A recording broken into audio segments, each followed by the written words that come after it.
அவர் என்ன சின்ன வயசுலயே இந்த மாதிரி ஹாஸ்டல் டேஸ்லயே இப்படிதானே அவரு வந்து கதை சொல்றது நடிக்கணும் இதுதான் ஆர்வம் ரொம்ப அப்போ எனக்கு நடிப்பு டைரக்ஷன் தான்.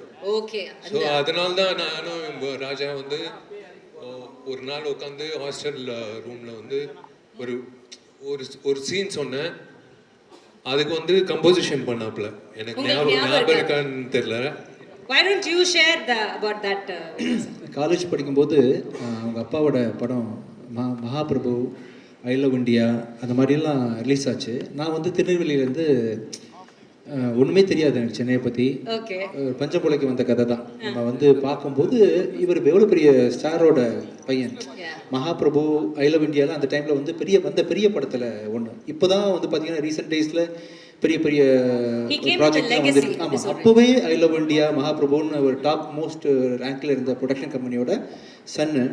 அப்வியஸ்லி வந்து நான் ஃபிலிம் நாலேஜ் நிறையா இருக்கும், ஆக்ட் பண்ண போகிறாரு தான் தெரியும். But the way he spoke to me, அந்த டைமில் நான் வந்து என்கிட்ட கலந்து பேசிக்கிட்டது அதெல்லாம் கெத்தாக தான் வருவாங்க. ஆனால் ரொம்ப ரொம்ப ஹம்புளான ஆள். ஆக்சுவலாக ரொம்ப ஹம்புளான ஆள். ஹாஸ்டலுக்கு ரூமில் உட்காந்து என்னோடய கம்போசிங் டியூன்லாம் சின்ன கீபோர்டு தான் வச்சுருப்பேன். இப்போ இருக்கக்கூடிய பெரிய கீபோர்ட்லாம் இருக்காது. என் வசதிக்கு ஒரு கீபோர்டு வாங்கி வச்சுக்கிட்டு சின்னதாக தட்டி போட்டு காமிப்பேன். பட் அவர் வந்து அந்த டைமில் மகாபிரபு, ஐ லவ் இண்டியாவில் கம்போசிங் போய் உட்காந்து பார்த்துருந்துருப்பார். அதுக்கு முன்னாடி அப்போ நிறைய படம் ப்ரொடியூஸ் பண்ணியிருக்காங்களே விஷயம். ஸோ இவருக்கு வந்து மியூசிக் டைரக்டர்ஸ்னால் சாதாரண விஷயம் தான். பார்த்துருக்காங்க, காலங்காலமாக பார்த்தவங்க அவங்க. பட் நான் வந்து என்னோடய டியூன் இந்த குட்டி கீபோர்டில் போட்டு காமிச்சிருக்கேன். என்கரேஜ் பண்ணியிருக்கிறாரு.